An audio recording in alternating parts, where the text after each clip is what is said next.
Bien, on va parler aujourd'hui d'un thème un peu très dur à aborder, mais si on n'aborde pas, on n'abordera jamais. Ah, excusez-moi, c'est pour la yeshiva. Allô, oui? כן, שלום, אני עכשיו בשיעור. אתה יכול לבוא לנקות את המקום היום, מחר?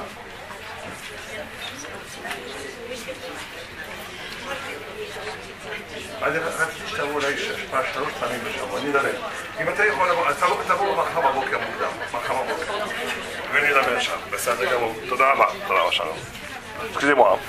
Bien, alors, on va parler d'un problème très très rarement abordé. C'est le problème du mal. Le problème, comment ça se fait qu'il y a du malheur? Comment ça se fait qu'il y a du mal sur la terre? Comment ça se fait qu'il y a la Shoah? Vous avez toutes ces questions. L'acquisition, la Shoah, le malheur sur Israël.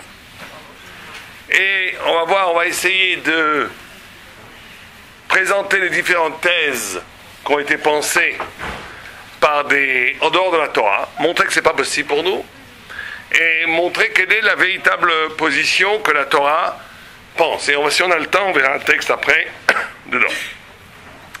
Alors d'abord, avant de commencer de parler de cela, il faut prendre une précaution en disant que c'est très facile de parler, et qu'il faut faire très attention quand on parle du malheur des gens, du malheur en général, et surtout des malheurs des gens en particulier, d'en faire la théorie, dans la mesure où c'est très facile de parler et c'est très difficile de vivre. Donc, on ne fait ça que pour essayer de comprendre qu'est-ce que la Torah dit sur ça, parce qu'il n'y a pas de sujet qui ne doit pas être abordé. Et donc on est obligé d'en parler en ce moment, c'est ce qu'on est en train de regarder. Alors, il faut savoir qu'il y a plusieurs approches, notamment sur les grands malheurs d'Israël. Il y a une approche qui est de dire, qui est absolument pas acceptable pour nous, c'est de dire un raisonnement qui a l'air logique, qui est de dire que comment ça se fait que Dieu n'intervient pas quand des millions d'enfants sont morts? Alors certains veulent dire quoi? Veulent dire Dieu n'intervient pas, pourquoi? Parce que il y a deux solutions. Ou il pouvait intervenir et il n'est pas intervenu, ou il ne pouvait pas intervenir. Chas Shalom. Pourquoi? Pourquoi pas? Certains pensent comme ça, ils disent, la logique elle est implacable à première vue, c'est-à-dire s'il pouvait intervenir et qu'il n'est pas intervenu, c'est pas possible puisque c'est un Dieu qui est bon et un Dieu bon intervient. Or s'il n'intervient pas, il n'est pas bon, Chas Shalom, donc c'est pas possible, comme Dieu est bon, il ne pouvait pas. C'est pas qu'il ne voulait pas, c'est qu'il ne pouvait pas. Théorie qui est donnée par certains philosophes en se reposant sur une tradition judaïque qui s'appelle le Tzimtzum, que Dieu, pour créer le monde, s'est retiré du monde. Littéralement, c'est que d'après la Kabbalah, le Or En Sof, la lumière divine, était partout. Il n'y avait pas d'espace libre de la lumière divine. Il n'y avait même pas de possibilité d'être, puisque Dieu est tout. C'est la grande question. Comment ça se fait qu'il peut y avoir de l'être, puisque Dieu est tout? Comment est-ce qu'il peut y avoir quelque chose si Dieu est tout? Donc la Kabbalah nous enseigne que Dieu a retiré sa lumière, a créé un espace vide, radicalement vide de lui, pour que le monde puisse s'intégrer dans cet espace vide, soit créé. Donc la base du monde, c'est le néant. Parce que dès qu'il y a présence de Dieu, il y a impossibilité d'autre chose. Et donc ces penseurs-là ont poussé le raisonnement jusqu'au bout, ils ont dit Dieu s'est retiré tellement que il laisse faire les choses. Et qu'il s'est lui-même désemparé de sa puissance pour que le monde puisse être. Et donc il ne peut pas, entre guillemets, intervenir, il a décidé de ne pas pouvoir, pour eux. Pour nous, cette position, elle est blasphématoire. Prie le Hachem. On n'est pas d'accord. Pourquoi? Pour deux raisons. Non, mais eux-mêmes ne disent pas qu'il ne peut pas. Il a créé un système où il s'est mis en position où il dit je ne peux pas. Bon, d'abord parce qu'effectivement, de façon traditionnelle, on sait que Dieu, il y a trois raisons pour réfuter cette thèse. Une première raison, c'est qu'on voit que dans l'histoire d'Israël, Dieu est intervenu plein de fois. Kriyat Yam Souf, il est bien intervenu. Etc., que Dieu intervient tout le temps. Deuxièmement, c'est pas si évident, même d'après la théorie du Tzimtzum, on ne peut pas penser cette théorie jusqu'au bout comme le font ces penseurs. Dans la mesure où, pour que le monde puisse continuer à vivre, il faut bien une intervention de Dieu. C'est vrai que Dieu s'est retiré. On ne parle jamais de Dieu lui-même, on parle de Or Ensof, jamais de Ensof lui-même. C'est vrai que la lumière de Dieu s'est retirée, qu'elle a laissé un espace vide, que dans cet espace vide, on a pu créer ce qu'on appelle le Chalal HaPanoui, qu'on a pu créer dans cet espace vide le monde. Tout l'univers, les galaxies, des milliards de kilomètres, des milliards d'années-lumière, c'est immense. Mais c'est rien par rapport à l'infini, c'est un petit point de rien du tout. Donc c'est vrai qu'il y a un retrait de la présence divine, mais elle n'est pas totale. Elle n'est pas totale dans la mesure où, pour que le monde puisse continuer à vivre, il faut bien que Dieu influe de l'énergie dans le monde. Le monde ne peut pas marcher tout seul. Il conduit le monde. Et donc, vous savez que c'est une grande discussion entre Maïmonide et Nachmanide. Je crois qu'on en a parlé ici une fois, mais il faut toujours revenir sur ça. Grande discussion entre Maïmonide et Nachmanide. Est-ce que Dieu fait tout dans ce bas monde ou pas? Par exemple, si je pense chapeau et je lâche, il est tombé, chapeau, il va tomber si je lâche ou pas? Il va tomber, vous êtes sûr? Comment vous savez? Effectivement, ça tombe, c'est bizarre. C'est bizarre, ça tombe. Donc, qui c'est qui fait que ce mouvement-là? C'est Dieu ou c'est l'attraction universelle? C'est quoi? Dieu a installé l'attraction. Donc Dieu ne le fait pas. Donc Dieu maintient l'attraction. Donc, mais il ne le fait pas directement d'après vous. Non, il maintient. Si décidé qu'il y a lui de nuit, la mer doit. Il le fait ou il ne le fait pas? Bon, on peut dire oui ou non. Vous pouvez dire oui ou non, vous avez raison, parce qu'un des deux Rav le dit. Un des deux, Richon le dit. D'après Maïmonide, c'est comme vous avez l'impression d'être peut-être plutôt maïmonidien, d'après je vois la majorité de l'assistance. Maïmonide, rationnelle, cartésienne, pour Nachmanide, pour le Ramban, Dieu fait tout. Et de penser que Dieu ne fait pas tout, c'est Elo Chelek Betorat Moshe, il va très loin lui. Tout celui qui croit en la nature. Il n'a pas de part dans la Torah de Moïse. Et lui il dit, le moindre mouvement de papillon, le moindre bruissement des milliards de poissons dans l'eau, tous les battements d'ailes de milliards, de dizaines de milliards de papillons et d'oiseaux, tout est fait par Dieu instantanément. Dieu fait tout. Et celui qui croit que la nature est indépendante, même si Ashgacha Klalit, Elo Chelek Betorat Moshe. Vient Maïmonide, il dit pas du tout, il ne faut pas embêter le bon Dieu avec les papillons. Dieu il a créé un système qui marche tout seul, bien sûr qu'il lui donne de l'énergie chaque seconde pour que ce système marche, mais le système de la nature, il est autonome. C'est ce qu'on appelle Esther Panim. Mais ça va très loin, parce qu'on pourrait croire que c'est juste une question métaphysique. Est-ce que Dieu fait tout? Parce que tout le monde est d'accord que Dieu fait tout. Est-ce qu'il le fait de façon générale ou de façon particulière? Qu'est-ce que c'est important? C'est très important. C'est de savoir comment Dieu, comment toi, où tu te situes. D'après le Ramban, d'après Nachmanide, il n'y a pas d'événement où Dieu ne te parle pas. Tu as une brique qui tombe sur la tête, ça veut dire quelque chose. Tu tombes par terre, ça veut dire quelque chose. Quelqu'un t'a parlé mal, ça veut dire quelque chose. On t'a insulté, c'est que tu le mérites. Réfléchis pourquoi, etc., etc. Ça, c'est Nachmanide. D'après Maïmonide, ça va dépendre. Un homme qui est au niveau de la nature restera dans la nature. Et Dieu ne s'occupe pas de lui précisément. Ça s'appelle Ashgacha Klalit. Il donne cet fameux exemple où on a le moustique qui est sur la babouche de Mustapha, et Mohamed crache et noie le moustique, et dans le Moré Nevuchim, il demande est-ce que la mort tragique du moustique est voulue par Dieu? Et lui il dit non, il dit cette fameuse phrase que la Ashgacha, la présence divine, la providence, est proportionnelle à ton intelligence. Ce qu'il appelle l'intelligence, Chokhmah, à ta capacité de t'arracher de la nature. Quelqu'un qui est complètement dans la nature, il n'y a pas de providence. Il sera comme un moustique, il sera au mauvais endroit, au mauvais moment, il sera son mazal, il y a comme un bon mazal, comme un mauvais mazal. Mais il n'y a pas de providence particulière, puisque tu es dans la nature. Ceux qui vont avoir le privilège d'avoir, où Dieu va s'occuper de toi de façon particulière, c'est que si tu casses avec la logique de la nature. Comment tu casses la logique de la nature? C'est très simple. J'ai envie de dire de la chonard, j'en dis pas. J'ai quelqu'un qui me demande un service, ça m'ennuie vraiment, je lui dis écoute, j'ai pas le temps, je trouve toutes sortes de baratins, je fais d'accord, t'as le droit, mais sache que là, tu es dans une logique où tu protèges toujours tes petits intérêts, ta famille, toi-même. Tu es dans la nature comme un animal, protège ses petits-enfants, d'accord? N'attends pas de Dieu qu'il intervienne pour toi. Tu veux que Dieu intervienne dans ta vie, il faut être capable de casser avec l'intérêt. Il faut sortir de la nature.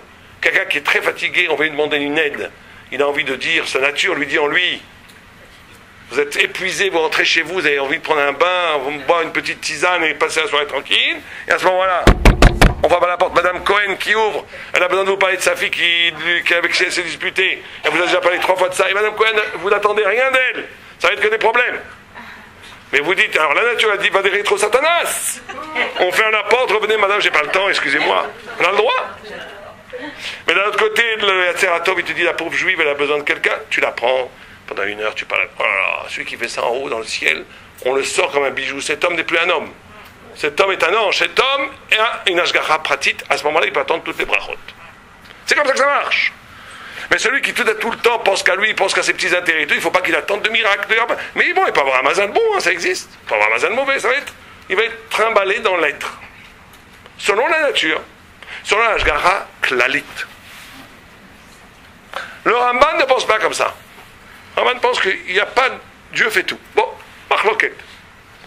Donc, puisque de toute façon, comme ça ou comme ça, Dieu intervient, on n'a pas résolu le problème en disant que Dieu, en se retirant, crée un système où il ne peut plus intervenir, parce que c'est pas vrai. D'abord parce qu'il intervient avec des miracles collectifs et des miracles individuels. Quand quelqu'un s'arrache de la nature, même le Rambam est d'accord que quand quelqu'un s'arrache de la nature, Dieu intervient. Donc pendant la Shoah, il y a eu plein de sadikim qui sont morts. Il y a plein de sadikim qui sont morts. Donc on n'a pas la réponse. Mauvaise réponse. En plus, toute la tentative de donner cette explication, elle est là pour disculper soi-disant Dieu. Or, ça ne disculpe en rien, dans la mesure où, si Dieu a créé ce système, où l'homme est libre, qu'on arrive à la Shoah, tu te poses une question, tu peux poser la question de pourquoi il a créé un tel système. Donc tu résous rien en disant ça. Cette théorie, elle a été portée notamment par quelqu'un qui s'appelait Jonas, un juif, et qui a écrit un livre qui a fait un succès extraordinaire, où il donnait cette théorie qui pour nous est blasphématoire et qui n'est pas bonne. Et qui est contre la Torah. Et qui n'est même pas logique. Parce que dans la logique même de Jonas, ça ne marche pas. Parce qu'on ne peut pas considérer que le monde s'est complètement désengagé de l'intervention divine, dans la mesure où on voit que pour que le monde puisse survivre, il y a une intervention divine. Donc revient le problème. Ouais. Une deuxième théorie, qu'on va aussi nickel, et elle est dite par certains rabbanim, et pas les moindres, qui est dite par certains rabbanim, mais pas les moindres, et je pense qu'il faut la combattre. C'est une fausse idée, c'est un manque de profondeur. C'est que Mida keneged Mida.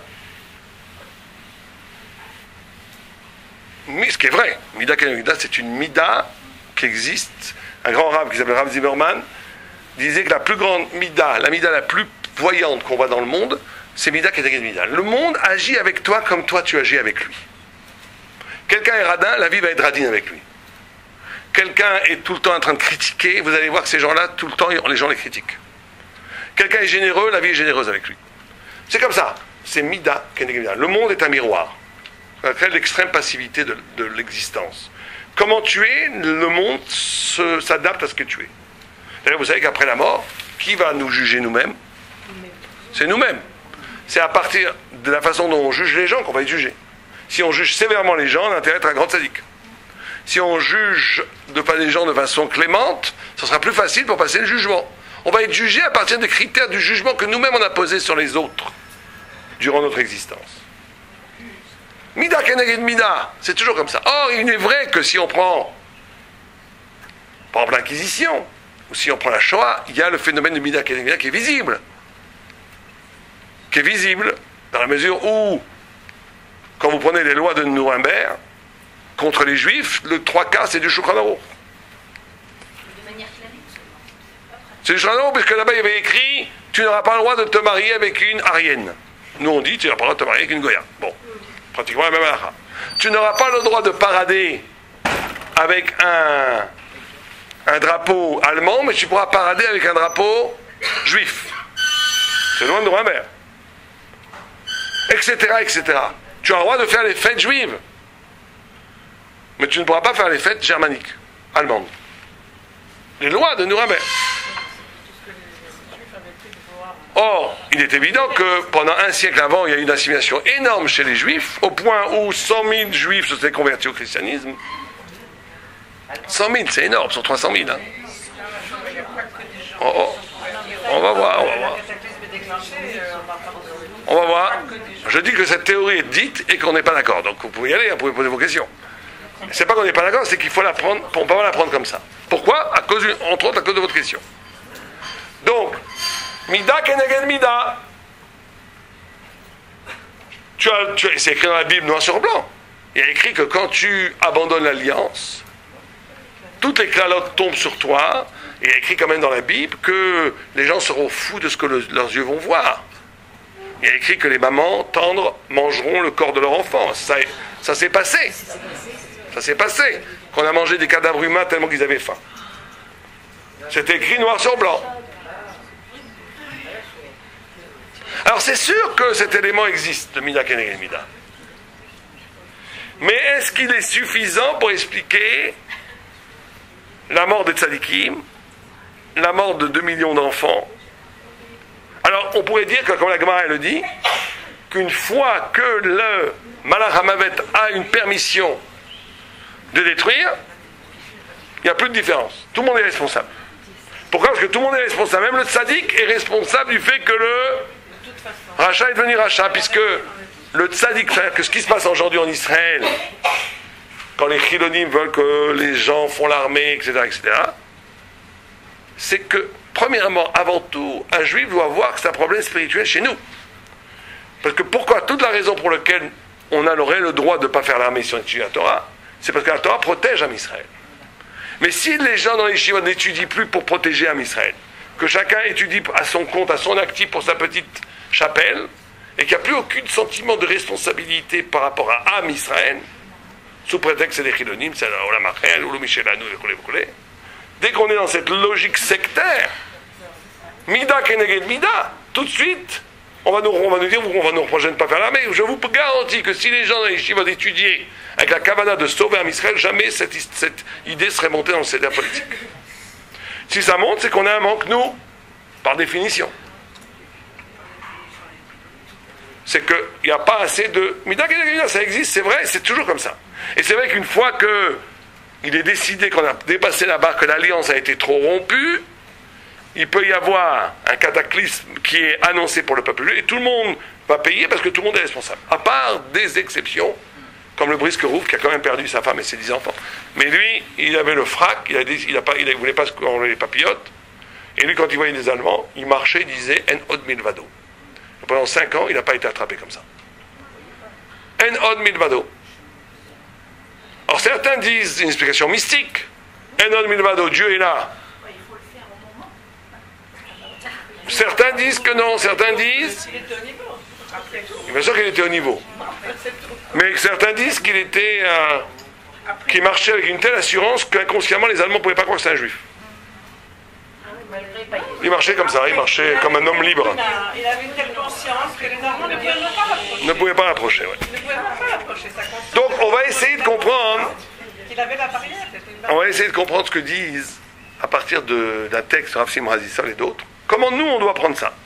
La question qu'il y a sur ce Mida Keneged Mida, c'est que elle ne répond pas au problème du prat. De façon générale, d'accord. Il y a eu des cas de l'individu. Il y a eu des cas où des grands tzadikim sont morts. Il y a eu des cas où des enfants sont morts. Il y a eu des milliers de cas répétés où là, tu aurais pu dire, mais l'homme est sorti s'arracher de la nature, il aurait dû avoir une intervention privée au moins. Et c'était rare. Ça existait, mais pas...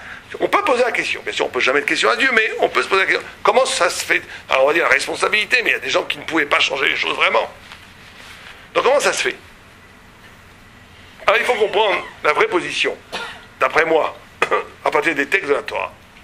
C'est que d'abord, il faut se poser une question évidente, qui est... À première vue, il y a une contradiction. Puisque dans la Torah, on dit quoi? On dit Gamzul et Tova. Gamzu Letova. Tout est pour le bien.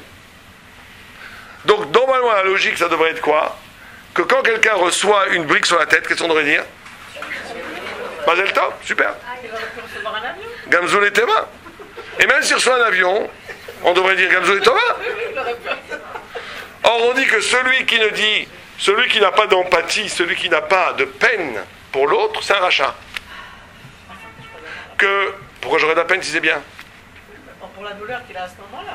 La douleur, elle est bien ou elle est mal? Donc c'est pas Gamzu Letova. Donc il y a quelque chose qui est mal. Or, tout est pour le bien, même la douleur, elle est pour le bien. Donc ça veut dire quoi? Qu'on dit d'un côté Gamzu Letova, tout est pour le bien. Et d'un autre côté, on nous dit il faut pleurer pour celui qui a mal. Il faut avoir de l'empathie. Il y a une sorte de contradiction énorme. Une sorte de contradiction énorme. D'un côté, il faut éprouver de la peine énorme. Et les grands syndiqués, plus ils sont grands, plus ils éprouvent de la peine pour les autres. Donc plus t'es grand, plus t'es sensible à la peine de l'autre. Ça devrait être le contraire. Vous savez qu'il y a des mystiques, qu'il y a des spiritualistes qui sont anti-juifs, comme les zen et tout ça, qui eux, ils arrivent à un niveau soi-disant de désinvestissement du monde, de désintéressement du monde, où ils disent « je ne souffre plus de la souffrance d'aucune personne. Je suis dans la sagesse absolue. » Pour nous, c'est des Rachaim Gourim. Ces zen là qui sont là dans la quiétude d'eux-mêmes, tout est pour le bien et tout, c'est des Rachaim Gourim. Nous, celui qui ne souffre pas pour l'autre, c'est un rachat. Ah, pourtant, c'est écrit noir sur blanc, Gamzu Letova, comment ça marche? Comment est-ce qu'on peut dire d'un côté Gamzu Letova, tout est pour le bien, comme les zen, l'Avdil, et que la souffrance est qu'une illusion, et que tout est à sa place, et tout est impeccable. Et d'un autre côté, on dit, si tu souffres pas pour les autres, et tu pleures pas, et tu pries pas pour changer les choses, t'es un rachat. C'est une contradiction. Comment ça marche? Non, pour les autres aussi. On ne peut pas dire que quelqu'un qui a malheur, c'est injuste. Dagmar, une fois, elle a mis une vue comme ça. Que quelqu'un a commencé à dire c'est injuste, il l'a traité, il a dit qu'est-ce que j'ai à faire avec ces Babyloniens qui sont des kofrim. Et on parle d'un rabbin, d'un rave qui parlait à un autre rave. Il dit comment tu peux dire que c'est injuste? Tout ce que fait Dieu est juste. Tout. Pour toi et pour l'autre. Alors, on va prendre un exemple pour comprendre ça, pour essayer de comprendre cette contradiction. Si on voit, par exemple, c'est vrai que c'est un sujet un peu lourd, un peu dur, mais une fois par an, on s'y confronte. Si on prend un singe qui est torturé atrocement pour trouver des médicaments pour sauver des enfants. Ça existe, c'est des expériences, les laboratoires font des expériences et c'est très douloureux pour les bêtes. Est-ce qu'il faut Est-ce qu'il faut arrêter l'expérience ou continuer l'expérience? Vous voyez ce singe qui souffre énormément. Est-ce qu'il faut continuer l'expérience ou arrêter l'expérience? Alors que si on arrête, des enfants vont mourir. Et aussi si on continue, on va sauver les enfants, mais le singe va souffrir. Qu'est-ce qu'on doit faire? Comment? Vous ne pouvez pas répondre à la question. Vous pouvez rester dans la question.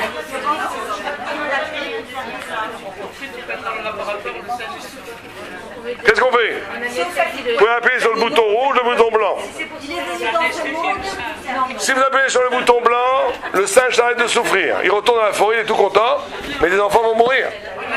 Si on appuie sur le bouton rouge...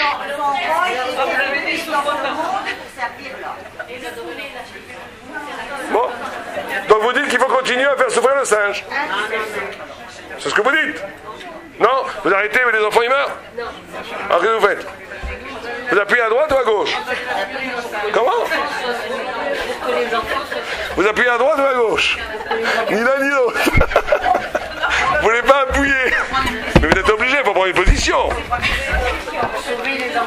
Vous appuyez à droite ou à gauche? Vous sauvez les enfants ou bien vous laissez le singe ou bien vous sauvez le singe?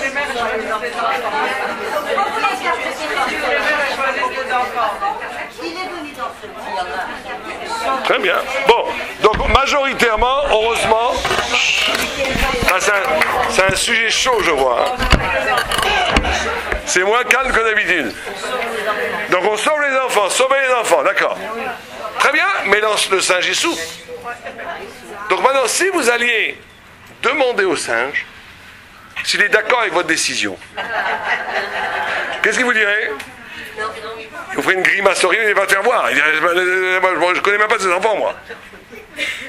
Donc il y a un niveau. Il faut bien comprendre que nous, des fois, on est comme des singes par rapport à Dieu. Qu'il y a un niveau de souffrance qui, pour l'homme, est incompréhensible. Comme le singe ne pourrait jamais comprendre pourquoi il souffre. Jamais. Il ne connaît même pas ce que c'est que ses enfants. Pour lui, l'humanité, c'est une espèce lointaine, il ne sait même pas ce que c'est. Lui, il veut retourner dans sa forêt, vivre sa vie, retrouver sa guenon et ses enfants. Il s'en fiche complètement de votre histoire d'enfant. Et lui, il ne peut pas comprendre que sa souffrance a un sens. Impossible pour lui de comprendre que sa souffrance a un sens. Pourtant, de façon objective, elle a un sens. Donc ça veut dire qu'on va dire comme ça. On va dire comme ça. Il y a... Et il faut très bien comprendre ça parce que c'est la vraie position. Mais d'un autre côté, on ne peut pas ne pas être indifférent à la souffrance du singe, même nous, même le singe. Ça veut dire que c'est comme ça que ça va. Il y a deux positions qui sont mauvaises. Un, c'est chas v'shalom d'humaniser Dieu. Deux, c'est chas v'shalom de déifier l'homme. Ça veut dire quoi? Les deux positions qui sont fausses. Si on n'est que dans Gamzoul et Tova, sans aucune émotion, comme les zen, on déifie l'homme. On se met au niveau de Dieu. Au niveau de Dieu, tout a un sens, tout est bien. Je comprends pas très bien, mais je sais que Gamzoul et Tova. Comme Gamzoul et Tova, je pourrais maintenant traduire émotionnellement ce Gamzoul et Tova. Tout est pour le bien, dans le meilleur des mondes. Que maintenant, je ne ressens plus de souffrance pour l'autre. Ça, c'est déifier l'homme. Tu rends l'homme divin. Pas bon. Pourquoi? Parce que, d'abord, tu n'es pas au niveau. Tu n'es pas au niveau de Dieu. Et au niveau de l'homme, c'est incompréhensible. Et donc, comme au niveau de l'homme, c'est incompréhensible, tu te dois de vivre au niveau de l'homme à partager la souffrance de l'autre. Sinon, tu n'es pas un homme. Sinon, tu t'es pris pour ce que tu n'es pas. D'un autre côté, Dieu préserve d'humaniser Dieu, c'est avodazara, c'est idolâtrie, c'est idiot. De commencer à faire un procès à Dieu en disant comment ça se fait qu'il y a d'injustice, comment ça se fait qu'il y a du mal, comment ça se fait qu'il y a de la souffrance. C'est de mettre, comme on ne mettrait pas l'homme au niveau du singe, on ne peut pas mettre Dieu au niveau de l'homme. On ne comprend pas. On sait qu'il y a une raison objective qui est bien. Gamzoul et Thomas, c'est sûr. Mais ça fait partie d'un horizon du sensé qui est divin, que l'homme ne peut pas accéder à cet horizon du sensé. Et donc les deux erreurs que font beaucoup de gens, un, c'est de placer l'homme au niveau de Dieu, en disant que comme tout est pour le bien, je n'ai plus aucune souffrance, je m'en fiche de ce qui se passe autour de moi. Tout est pour le bien. Donc j'intègre émotionnellement une dimension divine, et donc par ce fait-là, je détruis ce qu'il y a en moi, le Tselem Elohim, la possibilité d'avoir de la souffrance pour l'autre. D'un autre côté, si j'ai tellement de souffrance pour l'autre, que je commence à projeter, chas v'shalom, des accusations par rapport à la justice transcendante, non seulement c'est un blasphème, non seulement c'est idole, et non seulement c'est idiot. Parce que tu mets Dieu au même niveau que l'homme. Or, Dieu n'est pas au même niveau que l'homme. Dieu est infiniment plus haut, et donc il y a tout un... Et vivre être juif, justement être juif, c'est d'être capable de vivre cette tension-là, les deux en même temps. Les deux en même temps. D'accepter qu'il y a une dimension du sens dans le monde qui nous échappe, mais de savoir qu'il y a un sens, mais qui nous échappe, continue qui nous échappe. C'est pas que c'est un degré d'intelligence qui nous échappe.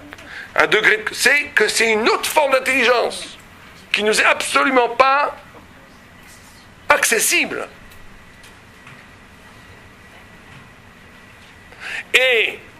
Mais savoir qu'il y a un degré d'intelligence qui explique tout, mais que même que tout a une explication, comme je n'ai pas accès à cela, je respecte ma dimension humaine et je souffre pour l'autre et je prie pour l'autre pour que ça change.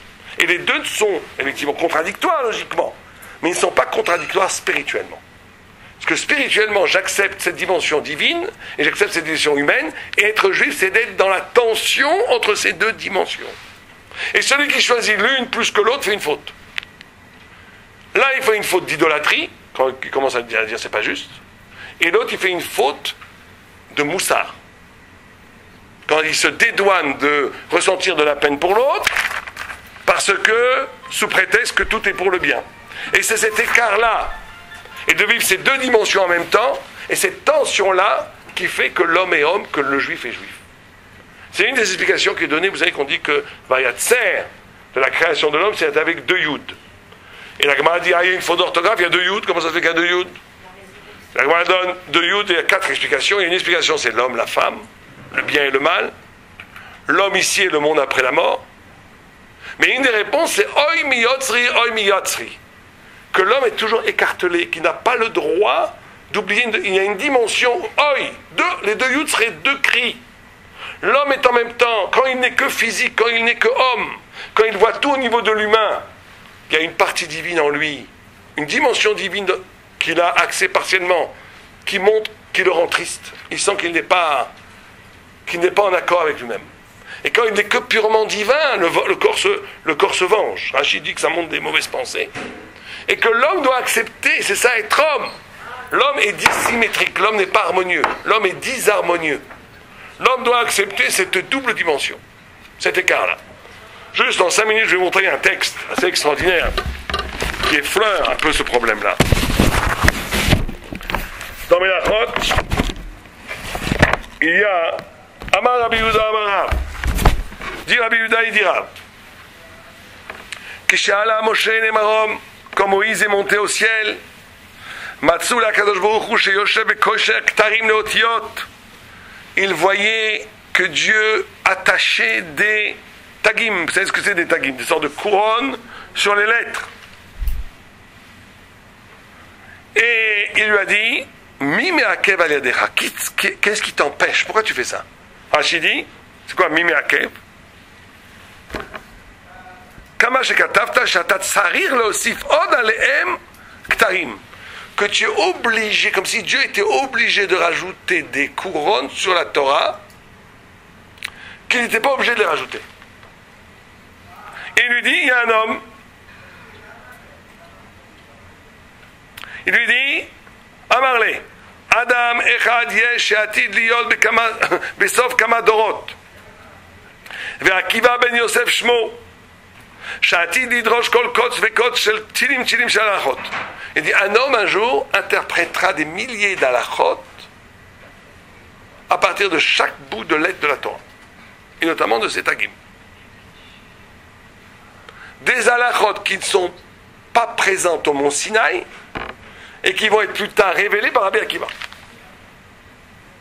Bon, il lui dit, Ribono Shel Olam, maître du monde, Areouli, montre-le-moi, je veux le voir cet homme. Amarle chazor leachorecha, retourne derrière toi. D'abord, il y a une question ici, pourquoi il dit derrière toi? Là, on est 1700 ans avant Rabbi Akiva. Il aurait dû dire, va devant. Pourquoi il dit derrière toi?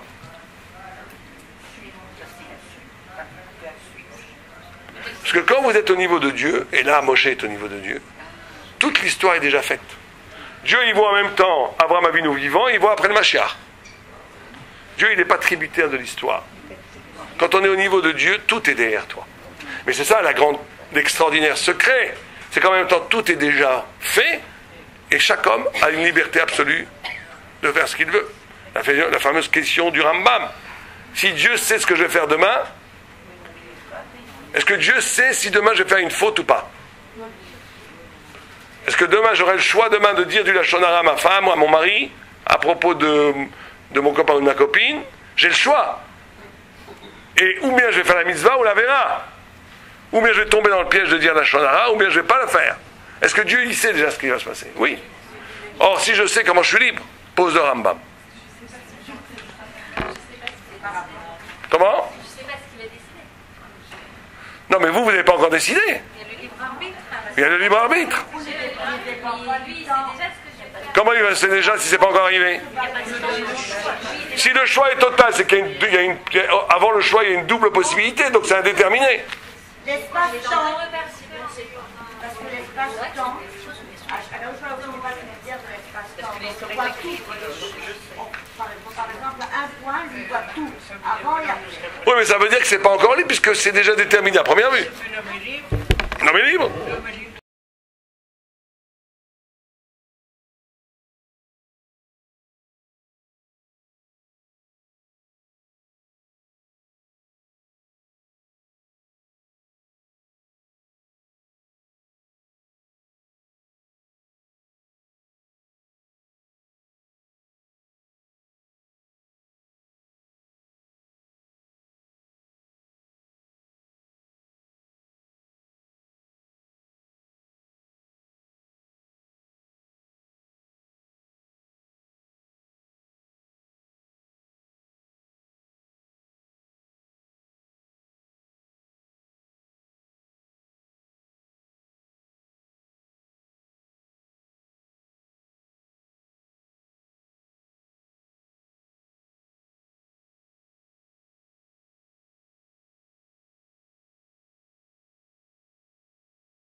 une seconde dans la journée où cette dimension de dîn, elle existe. Et celui qui connaît cette seconde, il maudit quelqu'un, il meurt sur le champ. Il y a une façon de savoir cette chose-là que je ne vous dirai pas à Gemara. Une fois un rave, des gens l'embêtaient beaucoup. Il a fait ce système avec un coq, etc. Et il voulait faire bondir les personnes à la seconde. Il devait vraiment l'embêter pour que le rave voulait les éliminer. Et il s'est endormi avant. Et de là, on voit que Dieu ne veut pas qu'on utilise ce système. Mais Bilam, il connaissait ce système. Il y a une seconde dans chaque jour. Et pendant que Bilam a voulu maudire Israël, Dieu s'est retenu de cette seconde. C'est ça qu'il dit, rappelle-toi que pendant des journées entières, je me suis retenu, j'ai annulé une de mes dimensions de djinn pour que Bilam ne puisse pas vous maudire. C'est-à-dire que cette force est tellement forte que Bilam aurait pu détruire tout un Israël. Et quand il est parti au combat singulier contre Moshe Rabbeinu, il pensait l'emporter puisqu'il dit Moshe Rabbeinu c'est le chesed, c'est Rachamim. Moi je suis djinn, le djinn est plus fort que Rachamim puisqu'il est plus originel. Et quand on voit les Midrashim, on dirait, je sais pas moi, c'est un film de science-fiction. Ils sont sortis en dehors du cosmos, les épées célestes, des trucs, et après, bon, couper la tête, il est mort, Bilam. Moshe a gagné Bilam. Mais comment ça se fait qu'il a gagné? Puisqu'il avait raison, Bilam. Le djinn est plus originel que le chesed, c'est Bilam qui aurait dû gagner. C'est qu'en vérité, c'est faux. C'est qu'au niveau de la volonté divine, effectivement, le djinn est plus originel que le chesed. Mais au niveau de l'intimité, c'est un juif. Un juif, il a l'intimité avec Dieu. Au niveau de la pensée de Dieu qui est Bérol. Au niveau du shtok, au niveau du silence, au niveau des choses qui ne sont pas exprimées. En vérité, le din, c'est le plus grand chesed. Parce que ce que voulait Dieu en créant le monde alpidine, c'est pas pour nous punir. C'est pour donner à l'homme le mérite d'exister par lui-même. Il n'y a pas de plus grand mérite, plus grand chesed, que de donner à quelqu'un l'impression qu'il existe. Il n'y a pas de plus grande cruauté que de nier à l'autre le droit d'exister. Et il faut beaucoup méditer cela, parce que les gens le font entre eux. Très souvent, les gens, t'es un nul, tu vois rien, papa. Pourquoi? Quand on a un pouvoir sur quelqu'un, très rapidement, on peut en arriver à nier l'existence de l'autre, ce qui est la plus grande des cruautés. Et le plus grand des chesed, c'est quoi? C'est pas de donner de l'argent à quelqu'un dans la tzedaka. Le plus haut niveau de tzedaka, c'est quoi? Donner un travail à quelqu'un. C'est-à-dire de lui donner la possibilité d'exister par lui-même. Et le plus grand niveau de tzedaka dans le rapport humain, c'est de donner à quelqu'un l'impression qu'on a besoin de lui, qu'il est essentiel à la création, à la famille, etc., etc.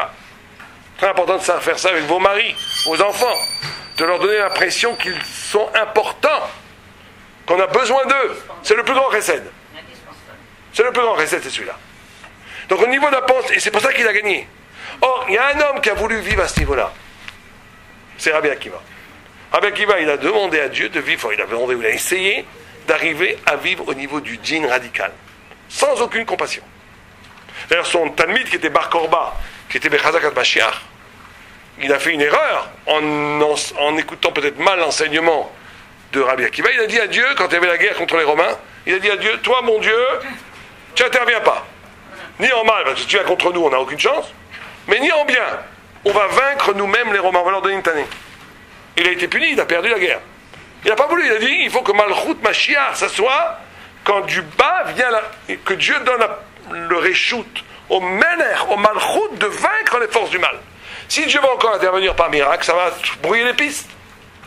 On ne veut pas qu'il intervienne. Il a été puni pour ça.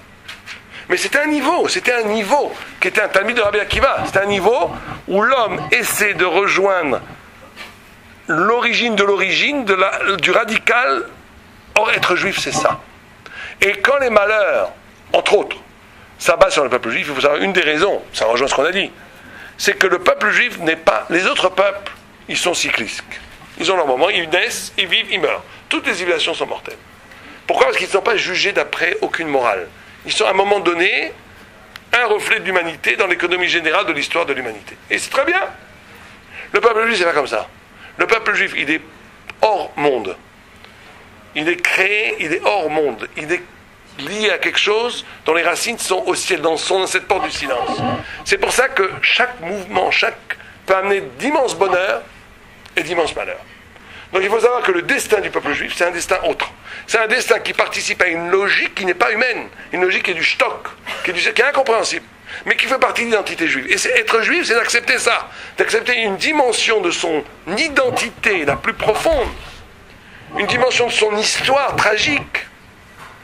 Parce qu'il est composé dans son identité la plus profonde par une dimension purement divine qui est Shtok. Être juif, c'est d'accepter ça. On accepte qu'une partie de ma vie n'est pas une vie qui est égale, normale, égale aux autres humains.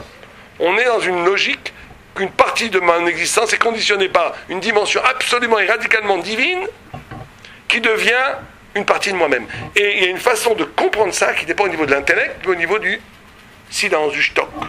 Comme Rabbi Akiva, comme Moshe Rabbeinu sont un petit peu arrivés à effleurer ce niveau. Et chaque juif à son niveau doit essayer de vivre avec ça. Et c'est essentiel qu'il vive avec ça. C'est ce qui lui donne ça, en même temps son immense fragilité, mais son immense puissance. Parce que dès qu'il a compris cela, il est indestructible au sein même de la destruction.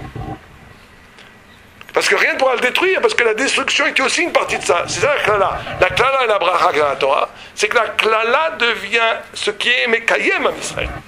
Ce qui détruit à Israël et ce qui est Mekayem à Israël au même moment. Parce que dès que le peuple juif, s'il n'y avait pas ce système du Shtok, ce système où le peuple juif était visité par une dimension qui dépasse tout esprit humain, on serait relégué à être un peuple comme les autres, qui serait mortel. L'immortalité du peuple juif se paie, ou plutôt est composée par ces dimensions du Shtok. Bon, ça reste à méditer, et bonne journée.